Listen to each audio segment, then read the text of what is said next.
Hello once again, microbiologists. In this video, I'm going to draw for you an example of the bacterial cell cycle.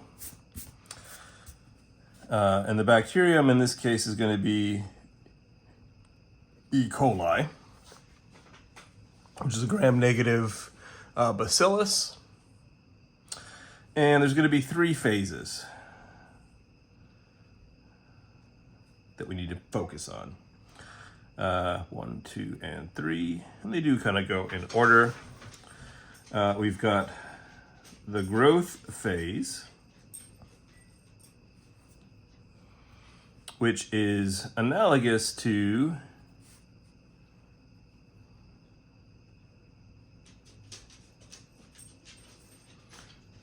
G1 phase in eukaryotes.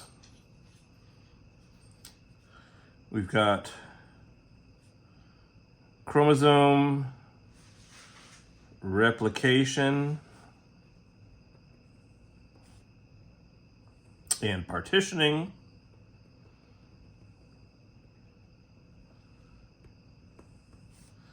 Which is analogous to S phase, G2 phase, and M phase in eukaryotes. And then we've got cytokinesis, which is like cytokinesis in eukaryotes. Cytokinesis means we're moving all the things that are not the genetic material. So all the organelles, ribosomes, and plasmids, and all of those other things that we find in the cytoplasm. Okay, so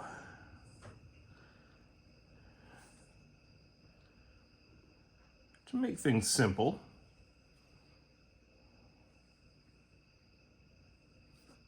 we're going to start with just this, okay?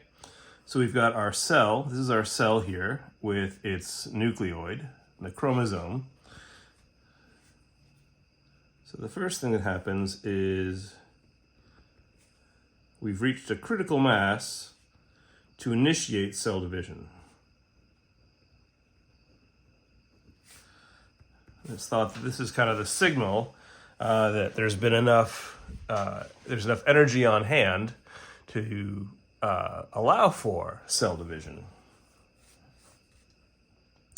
This dot up here represents the ORI site, and ORI is short for origin of replication. Now, we as eukaryotes with our linear chromosomes have hundreds to thousands of ORI sites throughout our genome where copying is started. One thing we don't have, because we have our long linear chromosomes, is a terminus site at the opposite end of the chromosome. Okay, so trying to keep it at about the same size. The DNA is going to start to get copied.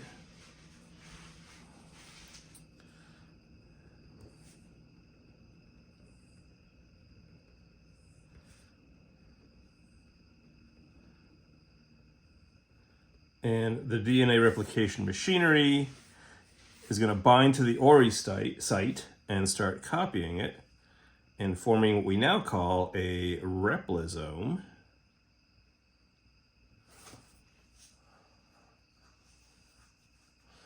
And that replisome is going to keep copying in both directions around the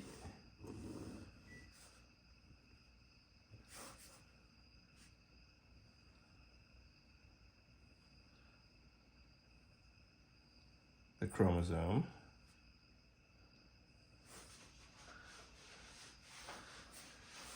And then our origins, 2 copies of the ORI site are going to separate and migrate to opposite poles of the cell.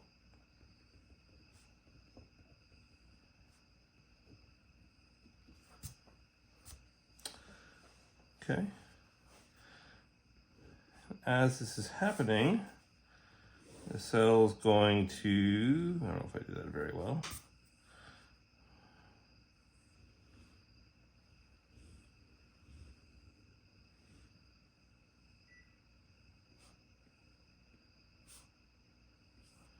So there are 2 oocytes, and we're getting close to our terminus. The cell's going to start to elongate at this point.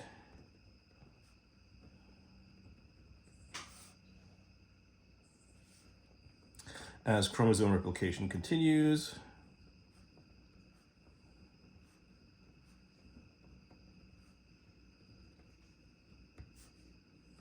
And partitioning as well.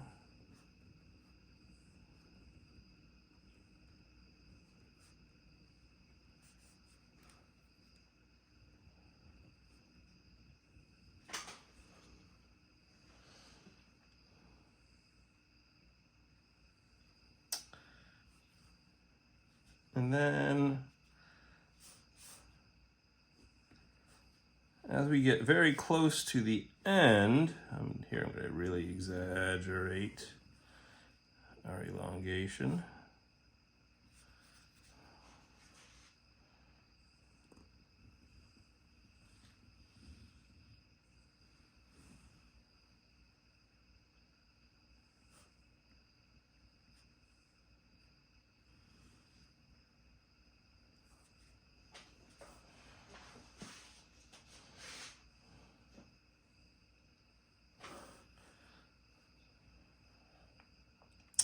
So in phase 3,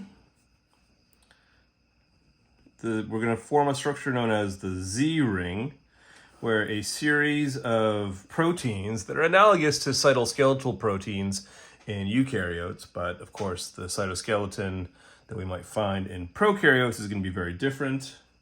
The Z ring is going to begin forming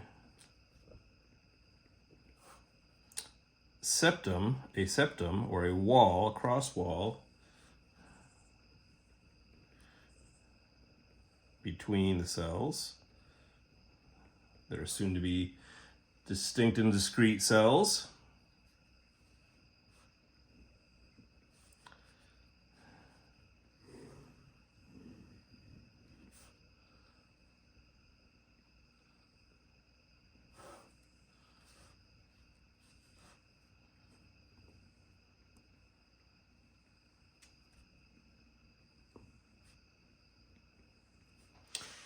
And the chromosomes will separate.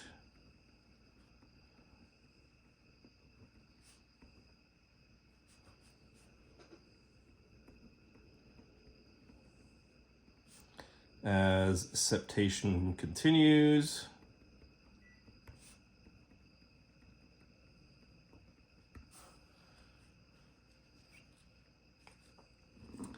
And then we're going to end up with 2 cells, each of which has its own origin and its terminus, and till they are going to go on and basically keep this pattern going.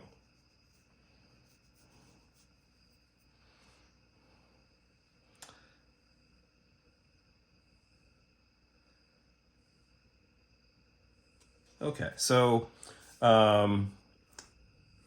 we've got our growth phase, which is basically before here, and all of this is kind of the chromosome replication and partitioning phase. In cytokinesis,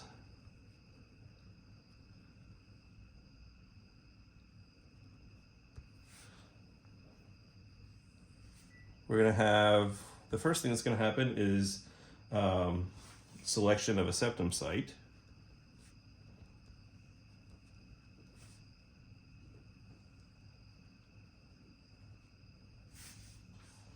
Thing 2 that's going to happen is the formation of the Z ring.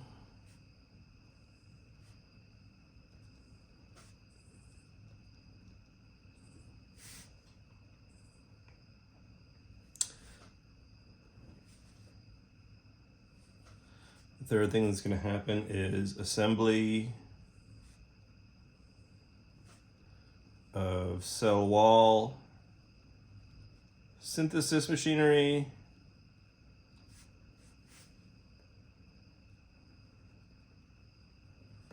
And the last thing that's going to happen is the constriction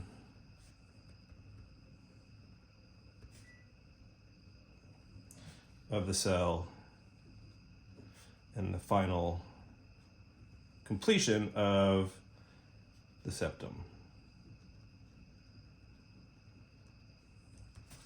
Okay, so different from what we see in mitosis or meiosis, this is an example of binary fission as it occurs in E. coli.